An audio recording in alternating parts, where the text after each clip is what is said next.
이 경기순환과 금리에 대한 이해가 있어야 됩니다. 경기순환에 따라서 어떻게 금리가 변하는지 이런 걸 아는 게 굉장히 중요한 거죠. 제가 이 질문을 가장 많이 받는데요. 사실은 이 재테크 시드머니가 얼마인다 딱 이렇게 정해진 건 없습니다.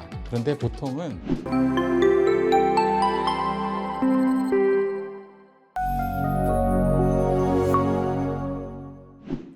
안녕하세요. 한승아입니다. 오늘은 사회초년생의 노후 준비라는 주제를 가지고 이야기하려고 합니다. 사회초년생의 노후 준비는 왜 해야 하는지, 그리고 어떤 방법으로 해야 하는지 오늘 알아볼 텐데요. 저도 개인적으로 굉장히 많이 궁금해요. 오늘 이 궁금증을 풀어주실 전문가 손종현 전문가님을 모시겠습니다. 안녕하세요. 안녕하세요. 네, 만나서 반갑습니다. 반갑습니다.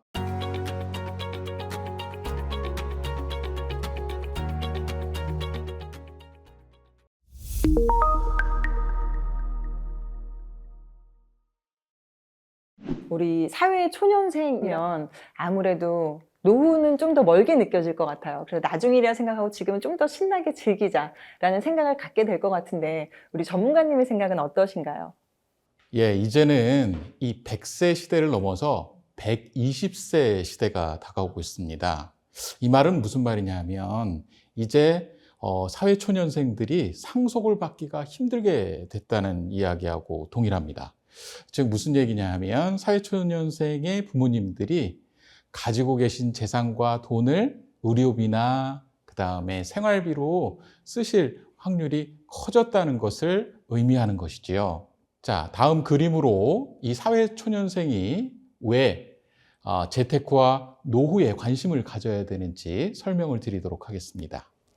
자, 그림에서 보시다시피 과거보다는 현재가 이 소득을 벌어들일 수 있는 기간은 줄어들면서 반면에 과거보다 현재가 은퇴 기간은 굉장히 늘어난 거죠. 그러다 보니까 이제는 사회 초년생부터 일찍 노후 준비 재테크에 관심을 가져야 합니다. 그렇다면 사회 초년생일 때부터 부를 계속해서 쌓아나가야 되는 거겠네요. 그럼 부자가 되는 방법은 어떤 것들이 있을까요? 물론 있습니다. 지출을 통제하고요. 긴 기간 동안 재테크를 실행하면 됩니다. 즉, 아껴 쓰고 사회 초년생부터 재테크를 실행해야 하는 거죠. 다음 그림으로 좀 더 자세히 설명드리겠습니다. 부의 방정식인데요.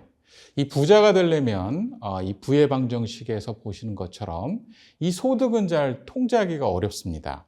사장님한테 월급을 올려달란다고 해서 쉽게 월급을 올려줄 수는 없잖아요. 역시 지출을 통제해야 됩니다. 그러니까 아껴 써야 되는 거죠. 예. 다음으로 또 하나는 수익률인데 이 수익률도 통제하기가 어렵습니다. 사실 너무 변수가 많은데 내가 어떻게 수익률을 늘리기 위해서 내가 할 수 있는 일이 뭐가 있겠습니까? 결국은 뭐다? 수익률보다는 기간입니다. 그러니까 긴 기간 동안 재테크를 수행해야 높은 수익률도 얻을 수 있다. 즉 이것이 바로 부의 방정식입니다. 부자가 될 수 있는 방법인 거죠. 말씀하신 대로라면 시간의 예술, 이게 가장 중요할 것 같아요. 사회 초년생부터 재테크에 관심을 꼭 보여야겠네요.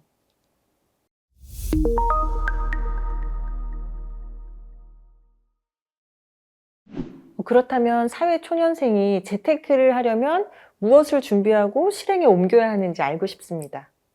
일단 종잣돈, 즉 시드머니가 필요한 거죠. 이 시드머니를 마련을 해야 내가 제일 자신 있고 관심 있는 곳에 재테크를 할 수 있습니다. 그러면 시드머니는 어느 정도 모아야 하나요? 제가 이 질문을 가장 많이 받는데요. 사실은 이 재테크 시드머니가 얼마인다 딱 이렇게 정해진 건 없습니다. 그런데 보통은 부동산에 손대려면 한 1억 정도는 있어야 그래도 어디 가서 투자해서 그죠? 할 수 있는 거고, 만약에 이 1억이 좀 부담스럽다 하면 몇 천만 원까지도 괜찮습니다. 예를 들어서 꼭 부동산이 아니더라도 채권이라든지 예금이라든지 주식이라든지 이런 데 투자하는 것은 수천만 원도 상관이 없기 때문에 보통 이제 수천만 원 그러면 좀 더 애매할 수 있으니까 예를 들어서 한 5천만 원 정도 시드머니로 생각하신다 그러면 부동산 외에 주식이나 채권이나 이런 것들을 통해서 어떻게 해요? 내 부를 늘려가는, 증식할 수 있는 기회를 가질 수 있기 때문에 그렇게 말씀을 드리는 겁니다. 예를 들어서 5천만 원의 시드머니를 마련하려면 어떤 방법이 가장 좋을까요? 청년 도약 계좌가 답입니다. 왜냐하면 비과세 혜택이 있거든요. 또 정부 지원금까지 있습니다. 그래서 이 청년이다 하면 당연히 이 청년 도약 계좌를 통해서 시드머니를 마련해야 합니다. 자, 다음 그림으로 이 청년 도약 계좌를 좀 더 자세히 설명드리겠습니다. 네, 이 청년들이 관심을 가져야 되는 이 청년 도약 계좌는요, 출시 시기는 2023년 6월이고요. 가입 기간은 5년입니다. 그리고 납입 한도는 월 최대 70만 원까지 납입을 할 수가 있고요.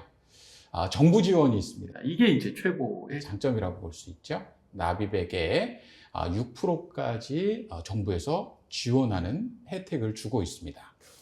이와 뿐만 아니라 아까 말씀을 드린 대로 세제 혜택까지 줍니다. 즉, 이자 소득이 비과세입니다. 즉, 이자에 세금이 붙지 않는 최고의 상품인 거죠. 자, 이 청년 도약 계좌하고요, 일반 적금하고 한번 비교를 해서 설명을 드리도록 하겠습니다. 자, 납입액이 총 4,200이라고 한번 가정을 해보면요. 이 청년 도약 계좌와 일반 적금에 결론적으로 먼저 말씀을 드리면 이 청년 도약 계좌 같은 경우에는 5천만 원을 만들 수가 있어요. 그런데 이 일반 적금의 경우는 그림에서 보시다시피 약 500만 원 정도가 적게 나옵니다. 이 이유는 아까 설명을 드린 바와 같이 비과세 혜택도 있고요. 그 다음에 정부 지원금도 있기 때문에 발생할 수 있는 거죠. 그리고 이 청년도약계좌 옆에 있는 그림을 보시면 일시 납입을 할 경우에, 그러니까 한꺼번에 내는 거죠. 그럴 경우에는 더욱더 큰 혜택을 볼 수 있는, 청년이라면 반드시 관심을 가지고 가입을 해야 되는 적금이다. 시드머니를 마련할 수 있는 최고의 방법이다. 이렇게 말씀드릴 수 있습니다. 일단 청년 도약 계좌 등 적금을 이용해서 시드머니를 마련하는 게 가장 중요하겠네요.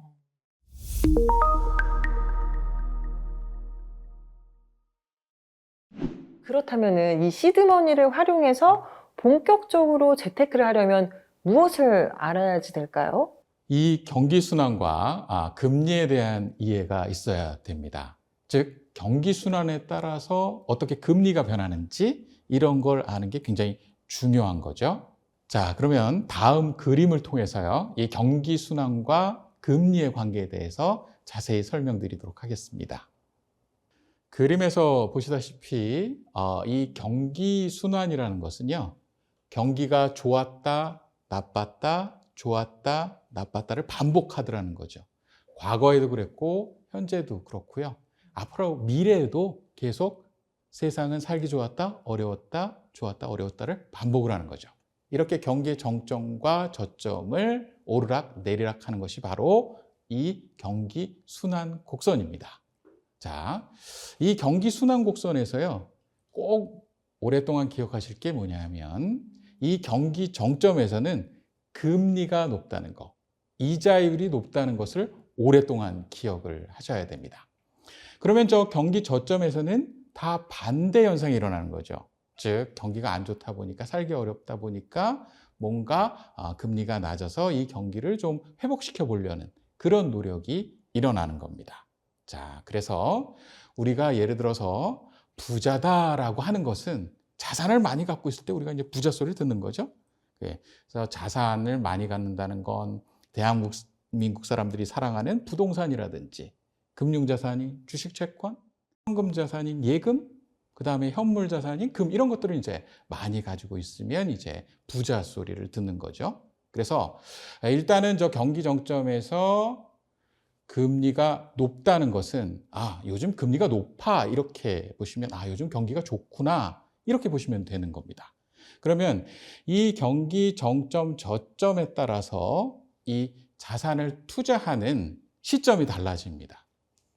즉 부동산, 대한민국 사람들이 사랑하는 이 부동산의 경우는요, 경기 저점에서 정점으로 가기 중간 정도에 투자하는 것이 가장 좋다고 얘기합니다. 이유는 뭐냐 하면 경기 선행지표거든요. 부동산은. 즉 경기가 굉장히 좋아질 거라는 하나의 신호라는 거죠. 그러면 변동성이 풍부한 이 주식 같은 경우는 어딜까요? 이것도 역시 부동산하고 동일합니다.